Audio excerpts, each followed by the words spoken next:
ஈஸ்வர பற்றும் சரி, நமது ஞானகுருவும் சரி, மகரிஷிகளின் அருள் சக்தி பெற வேண்டும், சப்தரிஷி மண்டலங்களின் பேரருள் பேரொளி பெற வேண்டும், துருவ நட்சத்திரத்தின் பேரருள் பேரொளி பெற வேண்டும், அதுபோக அகஸ்தியமா மகரிஷியின் அருள் சக்தி பெற வேண்டும், துருவ மகரிஷியின் அருள் சக்தி பெற வேண்டும் என்றெல்லாம் நமக்கு பல பயிற்சிகளை கொடுத்திருக்கின்றார்கள்.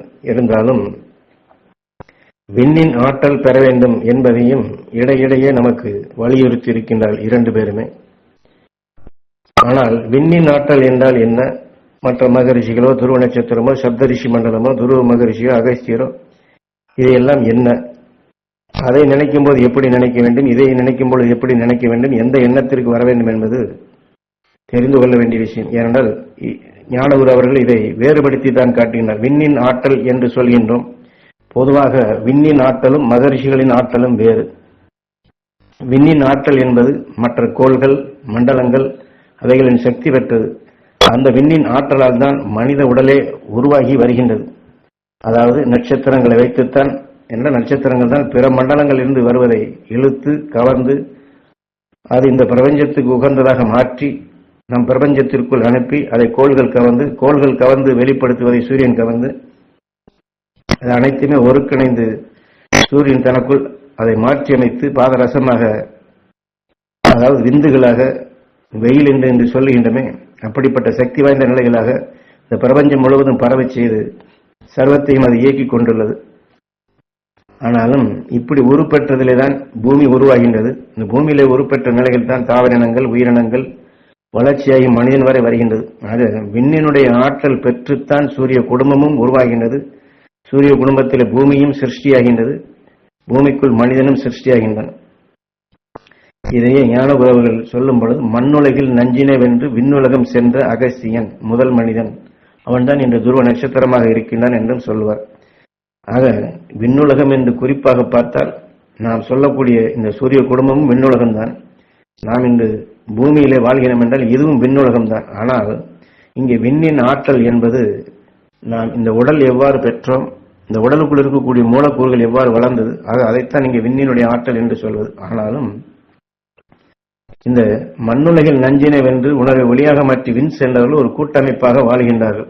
ஆக அந்த விண்ணுலகம் நாம் செல்ல வேண்டும். அந்த விண்ணுலகம் செல்ல வேண்டும் என்றால் இந்த மகரிஷிகளுடைய ஆற்றலை நாம் பெற வேண்டும்.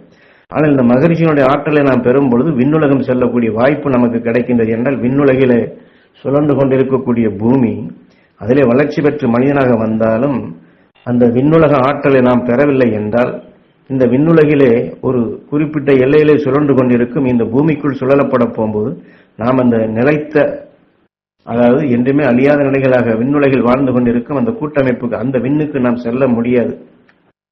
ஆக இந்த பூமிக்குள் நாம் சுழன்றாலும் இந்த விண்ணுலகம் என்றாலும் இதை விடுத்து நாம் அப்பால் செல்ல முடியாது. மீண்டும் மீண்டும் சுழன்று கொண்டேதான் இருக்க வேண்டும். ஆகையினால்தான் அந்த மகர்ஷியின் நற்சக்திகளை நாம் பெறக்கூடிய வாய்ப்பு, அதை பெறக்கூடிய நோக்கமே, முக்கியமான நோக்கமே, நாம் இந்த புவியின் ஈர்ப்பை விட்டு கடந்து செல்ல வேண்டும் என்றால் அதற்குண்டான ஞானம் வேண்டும், அதற்குண்டான ஆக்கசக்தி வேண்டும். இன்னும் குறிப்பாக சொல்ல வேண்டும் என்றால் அந்த வாழ்க்கையில் பெற்ற சகல தீமைகளிலிருந்து, நஞ்சிலிருந்தும், பூர்வ ஜென்ம வினைகளிலிருந்து நாம் விடுபட வேண்டும் என்றால் அந்த மகிழ்ச்சியுடைய சக்தி வேண்டும். ஆனால் விண்ணுலகிலே என்றுமே அழியாத நிலைகள் கொண்டு வாழ வேண்டும் என்றால் அந்த விண்ணுலக ஆற்றலை நாம் பெற வேண்டும். ஏனென்றால் விண்ணுலக ஆற்றலால் தான் சகலமும் உருவானது. அந்த விண்ணுலக ஆற்றலை உருப்பெற்றுதான் இந்த பூமியும் அதில் உருப்பெற்ற நமது உயிரணுவும். ஆனாலும் அந்த விண்ணுலக ஆற்றல் எவ்வாறு சகலத்தையும் சிருஷ்டித்து அது அழியாத நிலைகள் கொண்டு சிருஷ்டித்துக் கொண்டே உள்ளதோ அந்த சக்தியை நாம் பெற வேண்டும். அதனால்தான் அதை குறிப்பிட்டு வேறுபடுத்தி அந்த விண்ணுலக ஆற்றல் வேறு, மகரிஷிகளுடைய சக்தி வேறு என்று ஈஸ்வர பற்றும் சரி ஞானகுரு நமக்கு தெளிவாக காட்டுகின்றார்கள்.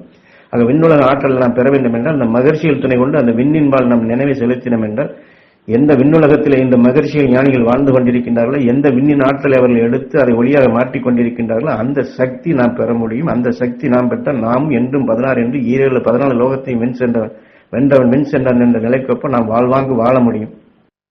ஆக வெறுமன விண்ணினுடைய ஆற்றலை நாம் பெற முடியாது. மகரிஷிகளுடைய சக்திகளை நாம் பெற்று இந்த வாழ்க்கையில் வந்த இருளை போக்கி இந்த புவியின் ஈர்ப்பை கடந்து விண்ணுக்கு செல்லக்கூடிய வாய்ப்பினை, அந்த சந்தர்ப்பத்தை நமக்குள் உருவாக்கி அதன் துணை கொண்டு இந்த பூமியில வாழக்கூடிய காலத்திலே அந்த விண்ணினுடைய ஆற்றல் நாம் பெற்றோம் என்றால் அவர்கள் விண்ணுலகத்தில் எப்படி அழியாத நிலையில் கொண்டு வாழ்கின்றாலும் அந்த எல்லையை அடைய முடியும். ஆக மகரிஷியின் நற்சக்திகளை நாம் பெற வேண்டும், விண்ணுலக ஆற்றலையும் பெற வேண்டும். அதனால்தான் விண்ணினுடைய ஆற்றலை பெற வேண்டும் என்று அடிக்கடி ஞானகுரு நமக்கு அதை தெளிவாக்குகின்றார்கள்.